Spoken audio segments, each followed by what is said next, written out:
Միքայել Աչապահյանի գործով նոր մանրամասներ։ Շիրակի թեմի առաջնորդ Միքայել arczepiskopos Աչապահյանը կամովին ներկայացել էր քննչական կոմիտե։ Նրա պաշտպան Արա Զոհրաբյանը ասել է, որ Սրբազանը հրաժարվել է վարչապետի թեկնածու լինելուց, քանի որ Սրբազանի դիրքերը առանց այդ էլ խոցելի էր, եւ վարչապետի պաշտոնի հավակնությունները լրջորեն կմնասեին, քանի որ տպավորություններ դիտավորյալ ուզում են նրան վերագրվող հեղաշրջման կոչերը կապակցել նրա վարչապետական ամբիցիաների հետ։ Ուստի հենց տեղում Սրբազանի համաձայնությամբ կազմվեց վարչապետի թեկնածությունից հրաժարվելու տեքստը։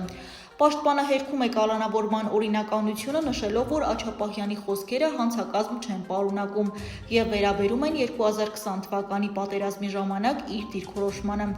Միքայել եւ Բագրատ arczepiskoposները Երևան կենտրոն քրեակատարողական հիմնարկում նույն խցում են պահվում։ Ըստ պաշտպանների սա արվել է հատուկ, որպեսզի հնարավոր լինի գաղտնալսել Աչապահյանի ու Գալստանյանի խոսակցությունները։